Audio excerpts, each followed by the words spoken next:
এই ঈদ উপলক্ষে যে 1-1.5 কোটি লোক যে শহর থেকে নারীর টানে যে গ্রামে যায়, তো তাদের যাত্রাটা দ্রুত এবং হয়রানি মুক্ত এবং যাতে নিরাপদ হয় সেটার জন্য সব অংশীজনদেরকে নিয়ে আমরা আলোচনা করছি। তো এখানে আমাদের বিভিন্ন মন্ত্রণালয় এবং বিভাগের সবাই ছিলেন, তারপরে শ্রমিক সংগঠনের প্রতিনিধি, মালিক সংগঠনের প্রতিনিধি, BGMA, BKMA, Shimul Biswas sir, ওনারা সবাই এসেছিলেন। তো আমরা সবাই একই লক্ষ্যে কাজ করতেছি এবং পুলিশের প্রতিনিধিরাও সবাই ছিলেন এখানে।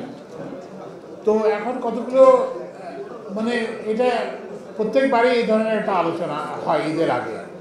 একটা আলোচনা হচ্ছে যে ঈদের আগে রাস্তার একটা সংস্কার করা।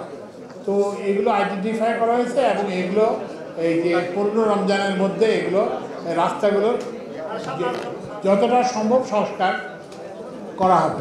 আমরা এই 6টা যে টার্মিনাল, বাস টার্মিনাল এবং কি বলে যে নৌ টার্মিনাল, গুলিস্তান, ফুলবাড়িয়া, মহাখালী, সায়দাবাদ এবং গাবতলী, এগুলোতে সবগুলোতে সিসিটিভি বসানো হবে এবং ওই যে সদরঘাট এবং এগুলা পুলিশ কন্ট্রোল রুমের সঙ্গে এগুলোকে সংযোগ প্রদান করা হবে।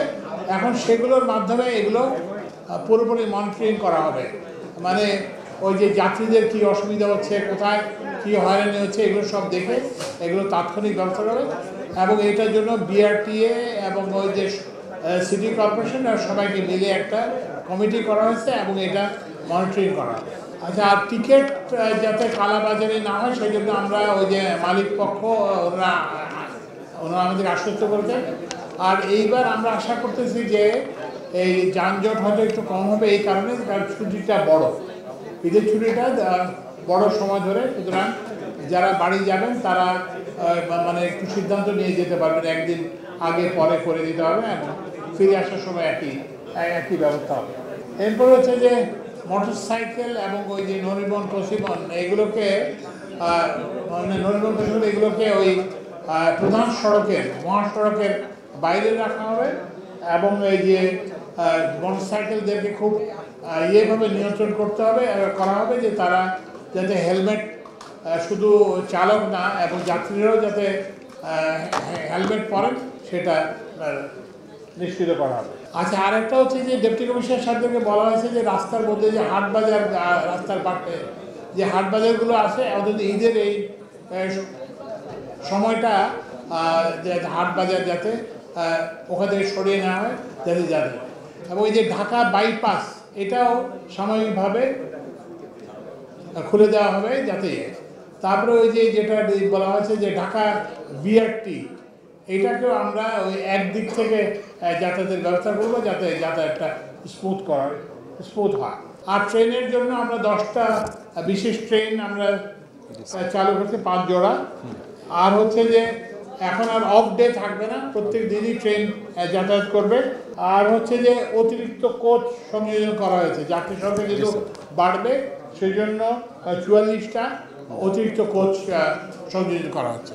আর পদ্মা সেতুতে ওই যে যাতায়াতের যে সীমা যেটা 60 ছিল সেটাকে 80 করা হবে, যাতে যানজট না হয়, যাতে গাড়ি আটকে না থাকে আর কি।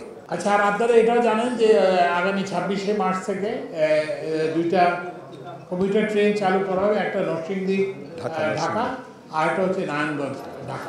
মৃত্যুর মিছিলটা কমানোর জন্য আমরা যেটা করা হয়েছে যে আপনাদের সড়কে, মহাসড়কে কতগুলো গতিসীমা সাইন দেওয়া হয়েছে এবং সেই সাইনগুলো এনফোর্স করা হবে। আরেকটা জিনিস যেটা সিদ্ধান্ত করা হয়েছে যে একটা জিনিস হচ্ছে যে যদি অ্যাক্সিডেন্ট হয়েই যায় তাহলে আমরা এই যে হাসপাতালগুলোকে আমরা পুলিশ কন্ট্রোল লাইনের সঙ্গে, কন্ট্রোল রুমের সঙ্গে সংযুক্ত করে দিচ্ছি, আর যাতে করে তাদেরকে দ্রুত ওখানে হাসপাতালে নেওয়া যায়।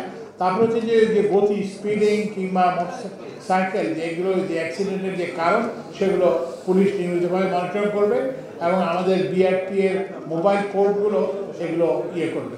তা আমরা আশা করতেছি এবং এই জেলা প্রশাসকদেরকে বলে দেওয়া হয়েছে, তারাও জেলা প্রশাসক এবং পুলিশের যারা এসপি তাদেরকে বলে দেওয়া হয়েছে তারা যাতে স্থানীয় পর্যায়েও একই ব্যবস্থা নেয়।